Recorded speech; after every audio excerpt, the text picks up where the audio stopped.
y'all doing? This is Weapons Tech Mac coming to you from deep in the heart of Texas, and tonight I'm reviewing a gun that I don't particularly like that much, and it's kind of surprising that I've kept it. It's kind of a kick-around gun. Guess you could call it a garage gun, whatever. It shoots, and tonight's starring premier actor is none other than the Hi-Point C9. All right, so let's make sure this Hi-Point is empty. Nothing in the mag. This thing is clear. All right, so this is a Hi-Point C9. I picked it up from a fella for about $110. I think he'd put maybe 20 rounds through it. It's like brand new. I kind of like the camouflage on it, the old woodland camouflage. It's a rather unique thing. It's good for mowing the lawn or whatever. You're getting all wet and sweaty and you don't want to clean the other guns. Well, here it is. Do I trust it? No. Would I use it as a concealed carry? No. It's a weird gun. Hi-Points, for the most part, if you use the right ammo, function. Of course, they do have a lifetime warranty. And I mean, you've probably been out there and seen the various videos on YouTube, the different videos of people putting through torture tests, and for the most part, they still come out shooting.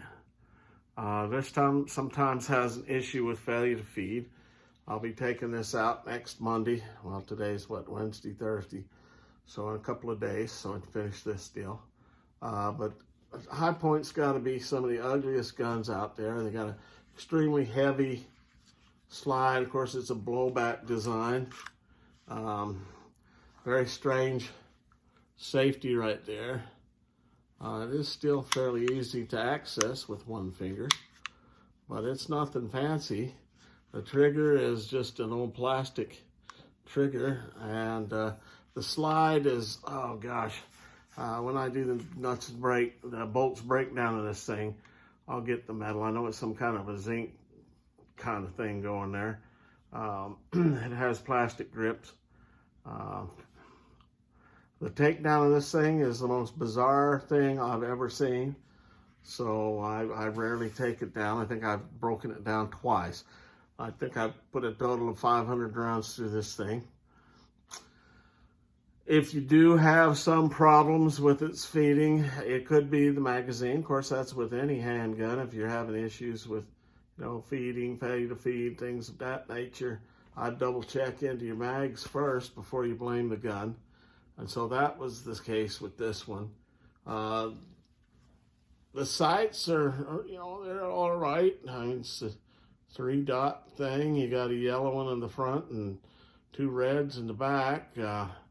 Most of these Hi-Points come with a ghost ring. If you want to put that in there, I think that's kind of weird. It's an extremely heavy gun. You could pistol whip somebody real easy with this thing. Just whack them upside the head if the thing doesn't shoot. One of the things I've run into a lot of problems with 2 Hi-Points that I had, and I had a Hi-Point carbine, was the magazines. They fall apart real easy. They're just very cheaply made. Anyway, if you do get one of these, I'd have some extra mags around. Let's see what else. Striations on this thing. This thing's a bitch to rack around in, especially if your hands are sweaty. So I found that it's not very good practice, but I'm using my whole hand to pull it back like this, and then maybe you're gonna rack around in, but those striations there, they're just useless. Then if you do get it racked back and it actually holds it back, there is no slide release on it, you notice. So you're gonna have to drop the mag and then pull it back. Now notice I had to go all the way to the front of the thing like this to get it to actually pull back, because in these pandemic days, always washing and sanitizing, my hands are dry. And this stuff is a pretty slick thing. So I've got to get back here. Now I know it's not very good practice putting my finger in front of that barrel, but you know, trying to get the damn thing racked is a problem at best. The grip, especially if you get the magazine in there, it's got a little finger nub at the end of the mag. The grip is not too bad. It holds pretty good. I don't know. I don't know why I keep it round. I mean, it's just a kick around garage gun. It shoots 90% of the time. Like I said, this thing here hates jacketed hollow points. It'll shoot ball without any problem. I did find that it does take Hornady critical defense. It seems to feed those, but you know, I'm never gonna need that in this kind of a gun. Anyway, that's my front take on a high point. You know, I guess if you're budget conscious, I mean, you could probably find, even in these days, a high point for $100, $125, maybe $135 used at a pawn shop or gun store. And you know, if that's the only thing you got, you're budget conscious, okay, well, I guess you could do that. You know, I might just save up another month or so and get well, in normal times, you know, you had a lot of used Smith & Wesson shields and things of that nature, or even a Canik. But this thing here, budget gun, heavy is all get out. I'll cover all of the measurements and weights when I do a nuts and bolts breakdown of it, but this is kind of my introductory to the C9, a particular pistol I'm not really in love with. Maybe because it's an ugly duckling, I keep it around. I like the camouflage on it. So anyway, we'll go to the point of giving you a little breakdown of the thing. I'm not going to pull it down and just do a field strip on it. Hell no. That's the weirdest thing in the world. And I'll give you the particulars of it, and then show you my range day, and then kind of wrap things up. And so this is my introductory on the High Point C9. Yeet Cannon represents, huh? All right, so let's check this Yeet Cannon out a little closer here. Of course, this is a single action 9mm, 8+1. It's a single stack. 8+1 there. Barrel length is 3.5 inches. It does have a manual safety. You see that safety right there. It's also acting as kind of a slide stop, but you really use it for actually breaking the thing down. It's a strange way to pull this thing apart, but anyway, the grips are a polymer grip, are very slick. So if you got wet hands or dry hands, it's real slick. It is a standard 3-dot sight. Of course, you can get a ghost ring with that. Okay. The weight is basically right near 30 ounces empty. The frame material is a polymer, this part right here. And of course the slide.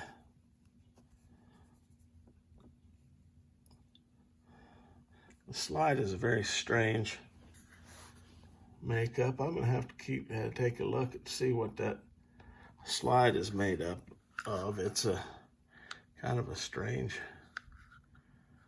material. And then I'll get back to you on that one.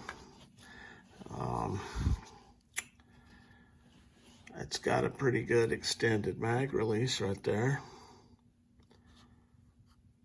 I don't know, this is a very strange pistol. It's very heavy, it's very blockish. It is very ugly. I said before, the striations there, they're basically useless, especially with this finish on it. Although the finish is kind of nice. It's a very slick finish. And so if you have dry or wet hands, you're not going to pull that slide back. You're going to have to do it a different way. And I'll show you that here in just a second. I'll go look up that information of what this slide's made out of and get right back to you. All right, so you look this thing up. It's got a zinc alloy slide, and it says, let's see, a zinc alloy slide and inserts in the breech, and supposedly it's going to make it nice and strong. The zinc alloy, I guess, is a cheaper material. And since this is a blowback weapon, you need a big chunk of metal for this type of thing, apparently. And let's see what else.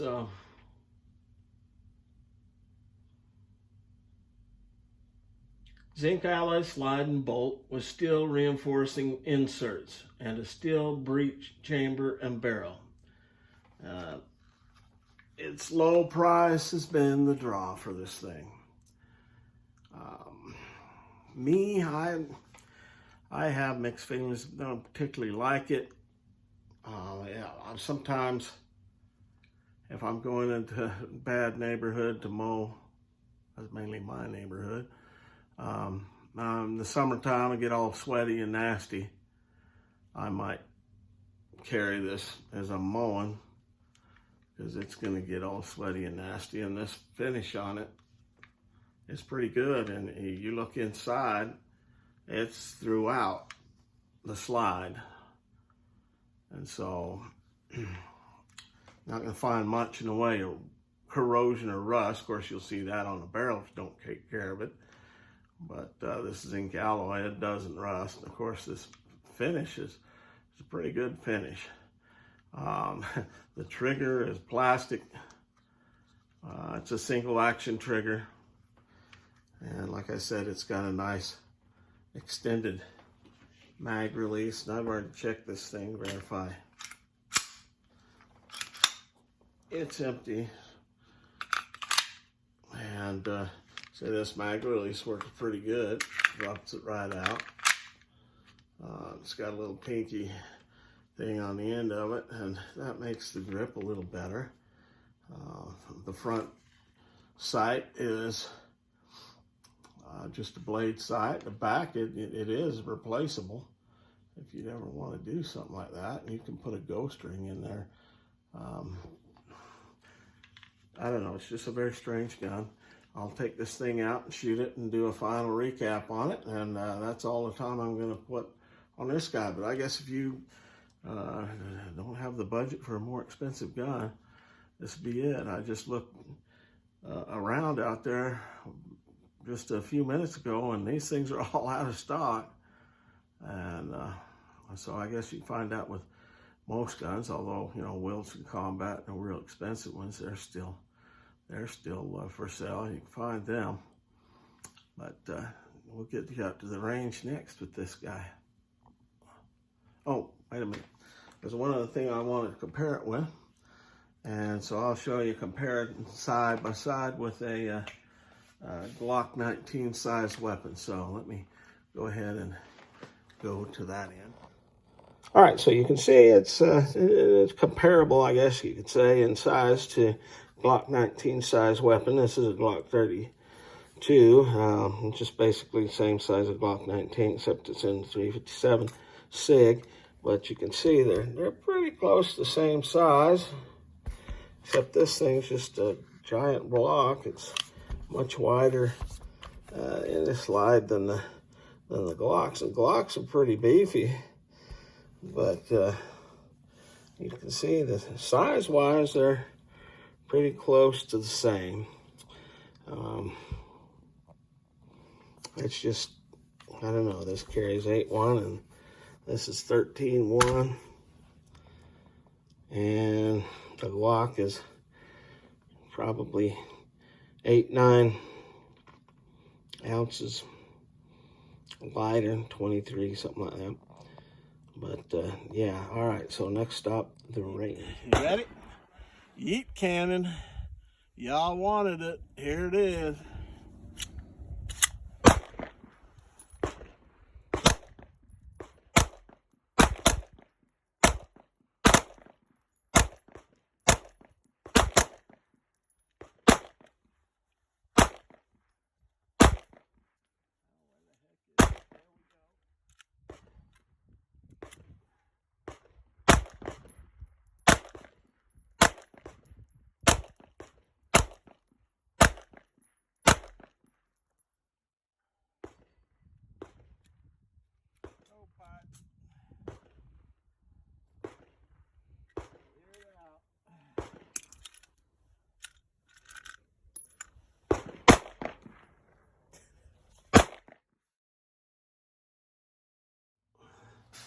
All right, so we got a final say about the Hi-Point C9 9mm, otherwise known as the Yeet cannon. Now, I know there's a big fan base for these things. I don't think you can count me on that fan base. Now, yes, I do own one. It's kind of a kick around garage kind of gun. You saw in the shooting that it had a failure to feed. You know, I don't know what ammo, it tends to do that at least once every 15, 20 rounds. This thing, I guess, has had no more than maybe 150 rounds through it, because I find I have other guns that are much more enjoyable to shoot than this thing. For the most part, it gets the job done. I guess if I took time to maybe polish up the feed ramp a little more, you know, throw a few more rounds through it to break it in better, maybe it'd feed a little better. And it feeds ball ammo pretty good, but if you got a jacketed hollow point, good Lord, forget it. So, my review on the Yeet cannon, Hi-Point C9, is yeah, I've got one. If you're stuck with the budget to get one like this, especially if you wanted it to home defense or daily carry, no. There's so much more out there. I mean, hell, you can find a shield, a used shield sometimes for, maybe $75 more than this. But I know some of you Hi-Point fanboys probably be pissed at me, but you know, I'm not going to count my life on this thing. It's not going to be my home defense gun. Hell no. I've got a HK for that, or a SIG, or a Smith, or Glock. I think I keep it just to take it out for the strangeness of it, you know, and you know, if I wanted to pistol whip somebody, this would be the one.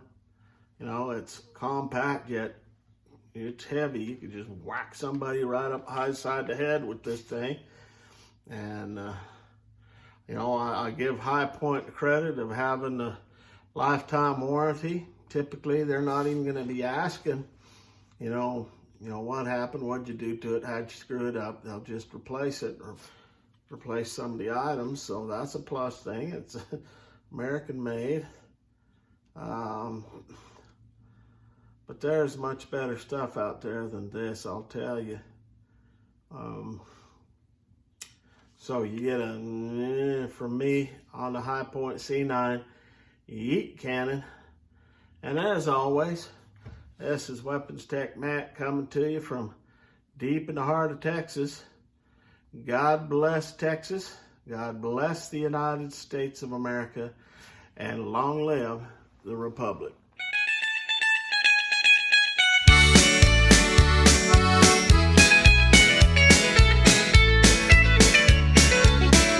I can't